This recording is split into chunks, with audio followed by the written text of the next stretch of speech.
దేవరాగం జ్ఞానయోగం వ్యాసపీఠం బహువేదశాస్త్రం బోధామృతహిత శ్రీమన్నారాయణం శివగౌరీ సంభాషిత సకల పురాణం అష్టాక్షరి పంచాక్షరి మంత్రావరణం అఖిల దేవతా సంస్తుతి పారాయణం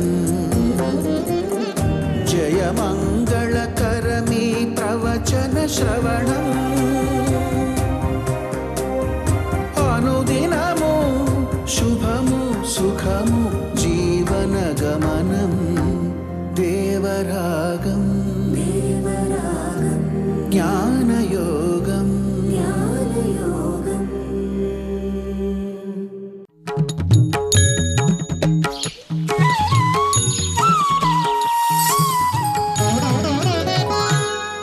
ఆపదామపహర్తారం దాతారం సర్వసంపదాం లోకాభిరామం శ్రీరామం భూయో భూయో నమామ్యహం. జై శ్రీమన్నారాయణ. ప్రియ భగవద్బంధువులరా, భగవద్గీతలో 6వ అధ్యాయంలో మనస్సుని ఎట్లా మనం కంట్రోల్లో పెట్టుకోవాలి, దానికి చేయాల్సినటువంటి సాధనం ఏమిటి, గతంలో 5వ అధ్యాయంలో ఏ పని అయినా కర్తృత్వం మన మీద పెట్టుకోవడం ద్వారా అది బంధకం అవుతుందా, ఫలాన్ని కోరడం ద్వారా ఆ పని మనకి ఒక బంధకమైనటువంటి కర్మగా తయారవుతుంది. కనుక కర్తృత్వాన్ని ఫలాన్ని కూడా మనం వదిలి చేయవలసినటువంటి పనులని మనం సవ్యంగా చేసుకుంటూనే వెళ్ళాలి అని కర్మ సన్యాస యోగము అని 5వ అధ్యాయాన్ని ఉపదేశం చేసి పని చేస్తూ ఆ పని యందు కర్తృత్వాన్ని కానీ సంగముని కానీ ఫలాశ కానీ లేకుండా చెయ్యాలి అంటే దానికి మనస్సుతోటి చేయవలసినటువంటి కొంత ప్రాక్టీస్, ఒక సాధన ఇలా ఉండాలి అని ఉపదేశం చేయడం 6వ అధ్యాయంలో జరుగుతుంది.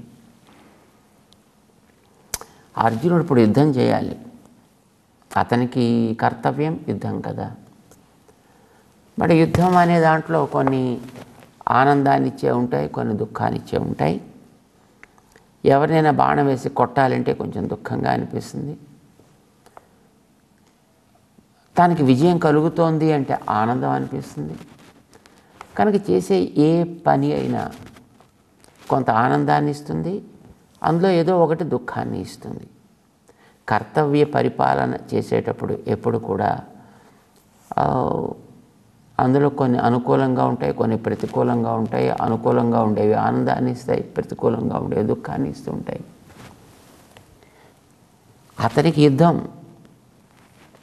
మనకి మన దైనందిన జీవితంలో సాగేటటువంటివి ఎన్నో రకాలుగా మన చుట్టూ ఉండేటటువంటి ఎంతోమంది వ్యక్తులతోటి సాగించేటటువంటి ఇది ఒక సమరం, ఇది ఒక జీవన సమరం కదా.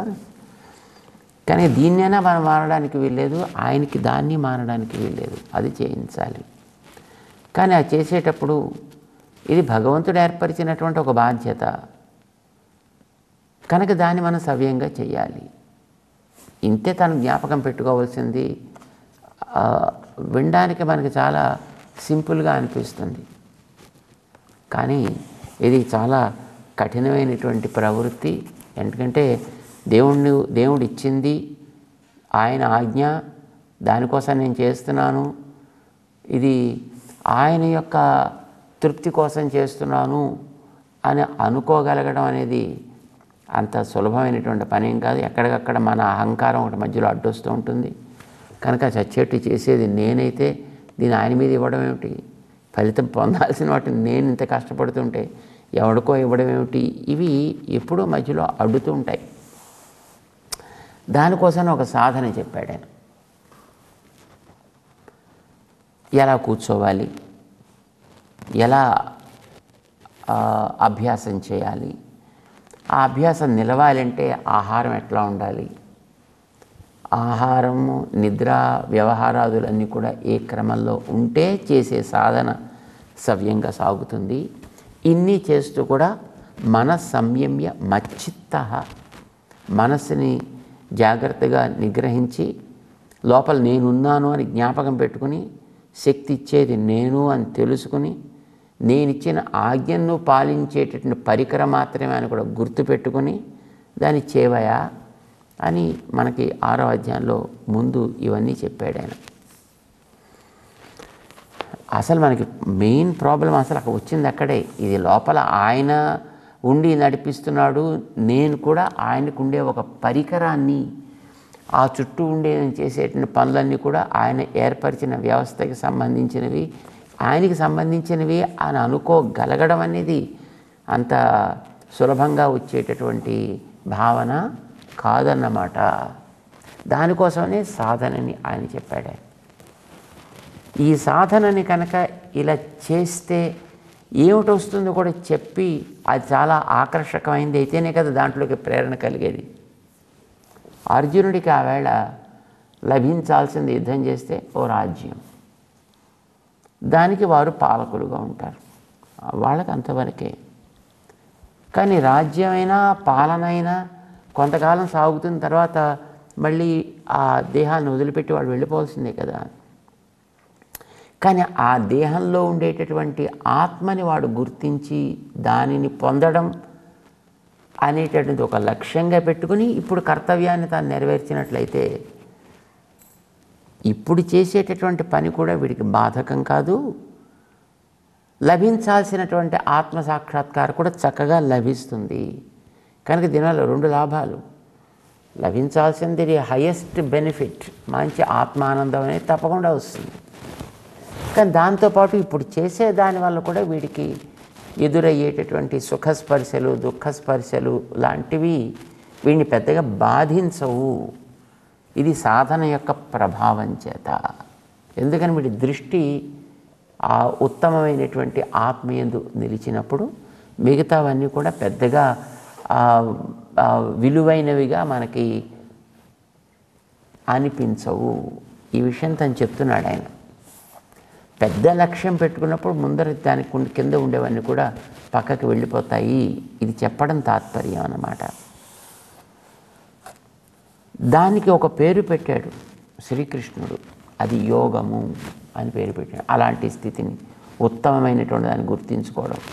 ఇప్పుడు అర్జునుడికైనా అంతే, నీకు యుద్ధం చేయడం, రాజ్యం లభించడం, రాజ్యం పాలించడం, ఇవన్నీ కూడా శరీరం వచ్చినందుకు శరీరానికి ఏర్పడ్డ బాధ్యతలు. ఇవి నువ్వు సవ్యంగా చేసినట్టయితే నీకు ఇచ్చినటువంటి శరీరం సార్థకమయ్యి నీకుండే బంధం తొలగి నువ్వు నిన్ను స్పష్టంగా దర్శనం చేసుకోగలుగుతావు. ఇప్పుడు తన్ని తాను స్పష్టంగా దర్శనం చేసుకోవడం అనే ఆత్మసాక్షాత్కారం లక్ష్యం అయితే ఇవన్నీ అడ్డు కనుక ఇవన్నీ వదిలేద్దామని అర్జునుడి యొక్క తాత్పర్యం. ఇవి చేస్తూనే దాన్ని పొందాలనేది కృష్ణుడి యొక్క ఉపదేశం.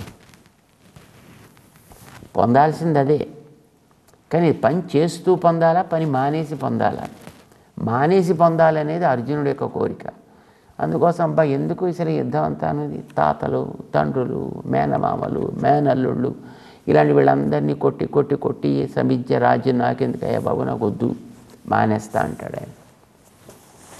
కర్తవ్యాన్ని మానడానికి వీల్లేదా? అసలు నీకు శరీరం ఇచ్చింది, ఇంత వ్యవస్థని ఏర్పాటు చేసింది నీ కర్తవ్య పరిపాలన కోసం కదా. అంచేత నువ్వు కర్తవ్య పరిపాలన చేయడం ద్వారానే నీకు ఆత్మానందం లభించాలి. మానేస్తే కాదు. మానేస్తే ఇప్పుడు వచ్చిన స్థితి కూడా లేకుండా పోతుంది నీకు. ఇప్పుడు ఇది మానేసిన స్వర్గాన్ని పొందుతాను అని అర్జునుడు అనుకుంటున్నాడు. ఇది మానేస్తే మానవ స్వర్గం సంగతి దేవుడు ఎరుగు, ఉన్న మానవ జన్మ కూడా పోయి తర్వాత నువ్వు ఎక్కడో నరకంలో పడతావు అని చెప్పడం కృష్ణుడి యొక్క తాత్పర్యం. కర్తవ్యాన్ని మానడం వల్ల ఉన్న స్థితి కూడా పోతుంది. కర్తవ్యాన్ని పాలించడం వల్ల ఉన్నత స్థితిలోకి నువ్వు వెడతావు. సూక్ష్మంగా ఇది తను చెప్పదలుచుకున్నది. అది చాలా గొప్పది. ఉన్నత స్థితిలోకి వెళ్ళడమే నువ్వు ఎప్పుడు కోరుకోవాలి. అదేదో లభిస్తుందని భ్రమపడుతున్నాను కర్తవ్య పాలన చేత కాదు. సాధన చేయి, దాని మీద నీకు విశ్వాసం కలగడానికి అని చెప్తూ 23వ శ్లోకంలో దానికి యోగము అని పేరు పెట్టాడు. తం విద్యాత్ దుఃఖ సంయోగ వియోగం యోగ సంహితం స నిశ్చయేన యోక్తవ్యః యోగః అనిర్విణ్ణచేతసా. నిరాశ కలగని మనస్సు కావాలి ముందర. దాంతో నువ్వు అభ్యాసం చేయాలి. దాని పేరు యోగం. దాన్ని నువ్వు తప్పకుండా పొందుతావు. అయితే యోగం అయితే పొందాలి నీవా అంటే, అవునయా నువ్వు కోరుకునేది ఏంటి? అయ్యో అహోబత మహత్పాపం కర్తుం వ్యవసిత వయం అని కదా నువ్వు ఏడుస్తున్నావు. మనం గొప్ప పాపం చేస్తున్నావు, పాపం వల్ల దుఃఖం వస్తుంది అని అనుకుంటున్నావు. కానీ ఇప్పుడు నేను నీకు చెప్పేది ఏంటంటే, నువ్వు చేసేది పాపం కాదయా, నువ్వు చేసేది కర్తవ్య పరిపాలన. దీనివల్ల లభించేది దుఃఖ సంయోగ వియోగం. దుఃఖం అనేటటువంటిది ఏమాత్రము కూడా కలవనటువంటి నిజమైనటువంటి సుఖమాత్యంతికం ఎత్తత్. అది అతి విలువైన, అతి గొప్పదైన ఆనందం. దాన్ని పొందుతావు. దాంట్లో దుఃఖం కలవదు. దుఃఖం అనేది లవలేశం కూడా దాంట్లో ఏమాత్రం ఉండదు. దాన్ని యోగ సంహితం. దీన్ని ఇప్పుడు మనం యోగము అని అంటున్నాం. అది నీకు లభిస్తుంది. నువ్వు కర్తవ్యాన్ని పాలిస్తే నీకు లభిస్తుంది. చేయి. అయితే అది నీ మనస్సులో మొట్టమొదటి నిలకడగా ఉండాలి. ఇది మనం తప్పకుండా తగినది. స నిశ్చయేన యోక్తవ్య. ఇది నీకు తెలియాలంటే అది ఎంత గొప్పదో కూడా నీ మనసులో స్థిరపడాలి. లోకంలో మిగతావి కూడా ఏదో పొందుతూ ఉంటాం, చిన్న లాభాలని. కానీ ఇవన్నీ కూడా దాని ముందర ఒకసారి మనం నీకు కలిగేటటువంటి లాభం ముందర, ఆత్మసాక్షాత్కారం ముందర, ఆ జ్ఞానం ముందర ఇవెందుకు పనికిరానివి అవుతాయి. కర్తవ్య పాలన వల్ల లభించే జ్ఞానం, కర్తవ్య పరిపాలన వల్ల కలిగే ఆత్మజ్ఞానం, కర్తవ్యాన్ని నువ్వు పరిపాలిస్తూ పొందే ఆత్మసాక్షాత్కారం, ఆత్మసాక్షాత్కారంతో చేసే కర్తవ్యం అందం. నువ్వు అటు నుంచి అటైనా పర్వాలేదు. అది అన్నిటికంటే గొప్పది. మిగతావన్నీ దాని ముందర ఎలా ఉంటాయంటే, ఎప్పుడైనా హిమాలయాలకి వెళ్ళి ఉంటావు, లేకపోతే అక్కడ దాని దృశ్యమైన చూసి ఉంటావు. హిమాలయ పర్వతాలు ఎలా ఉంటాయండి? అన్నీ కూడా మంచి తెల్లటి టోపీలు పెట్టుకున్నటువంటి నల్లటి వ్యక్తులు నిలబడ్డారనుకో, ఎలా ఉంటారు వాళ్ళు? మంచి తెల్లటి టోపీలు పెట్టుకున్నటువంటి నల్లటి వ్యక్తులు నిలబడితే అవి ఎంత అద్భుతంగా ప్రకాశిస్తుంటాయో. ఆ పర్వత రేంజ్, ఆ పర్వత పంక్తులన్నీ కూడా మంచుని తమ టోపీల్లాగా పెట్టుకుని, అవన్నీ కూడా ఐస్ క్యాప్స్, వాటితో అవన్నీ ప్రకాశిస్తుంటే ఎంత అద్భుతమైనటువంటి దృశ్యం.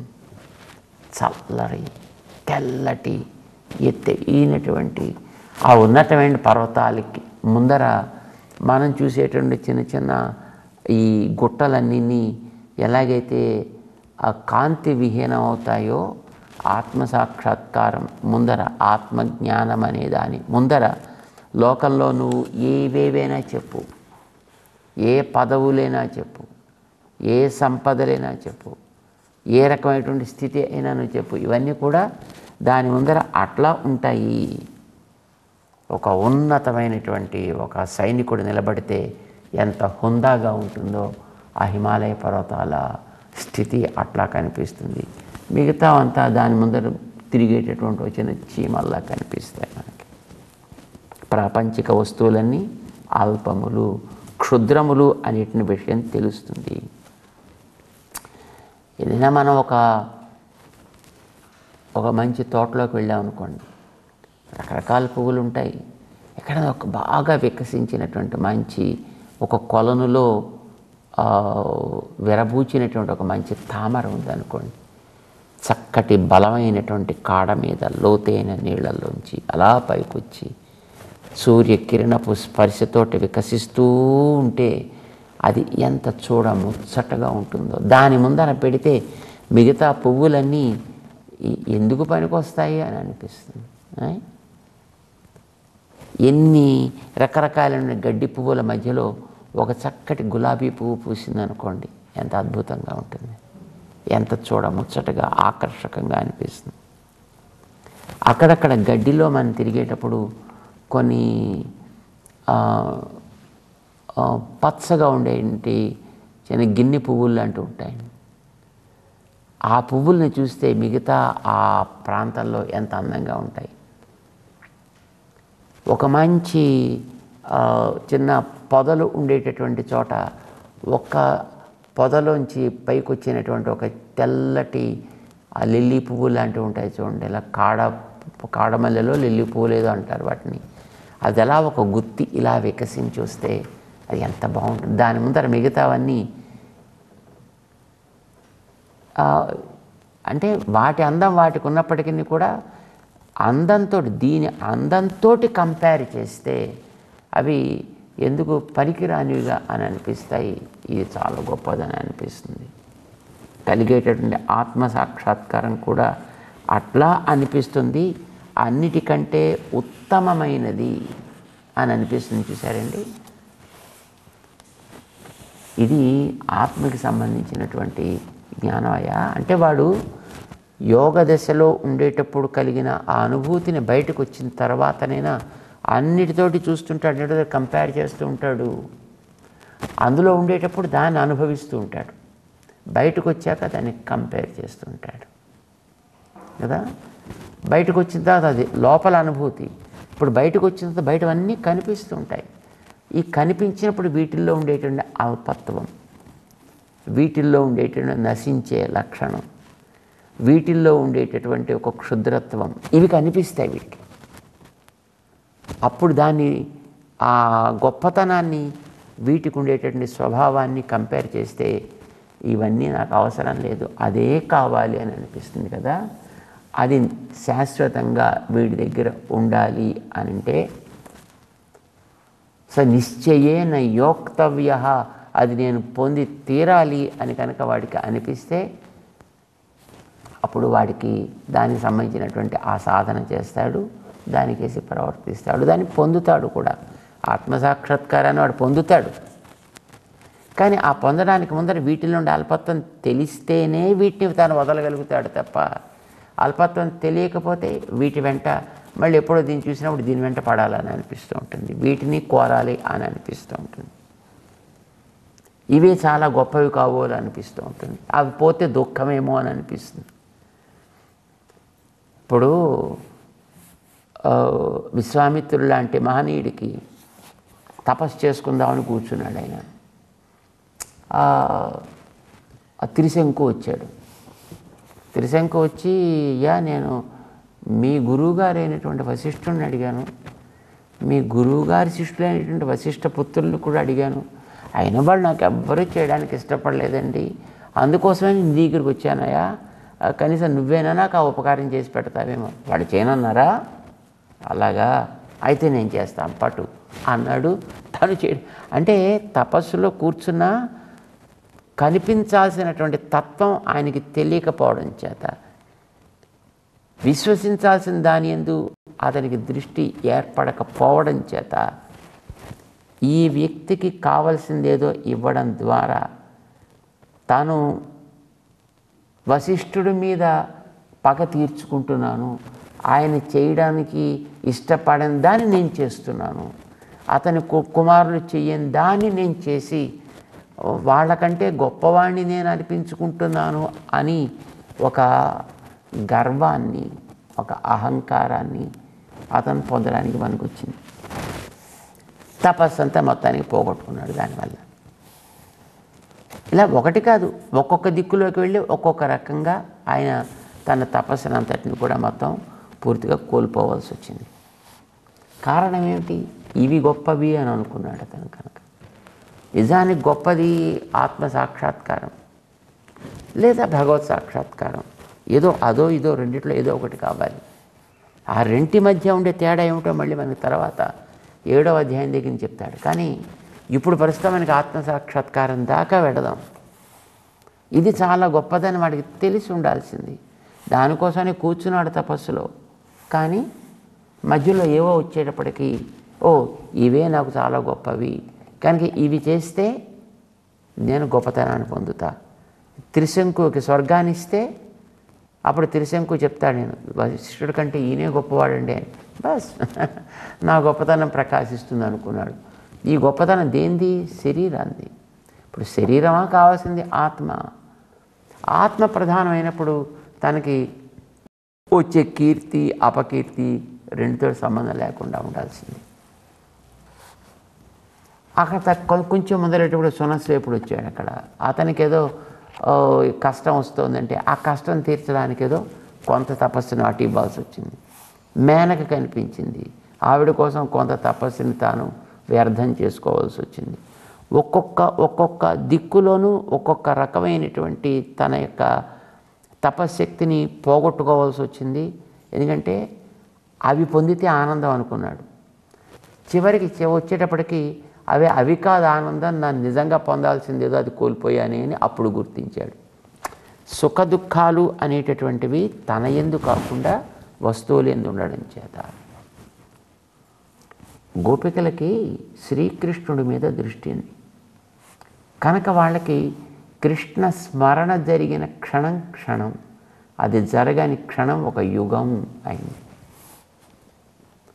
ఎప్పుడైనా ఆ లోపల స్మరణ కృష్ణుడి గురించి ఉండాల్సినటువంటిది కనుక దూరం అయితే సా హాని తన్మహచ్ఛిద్రం సా భ్రాంతి సా చ విక్రియ అని వాళ్ళు భావించగలిగారు. వాళ్ళకి దాని యందు ఉపరతి అనేది ఏర్పడింది. కనుక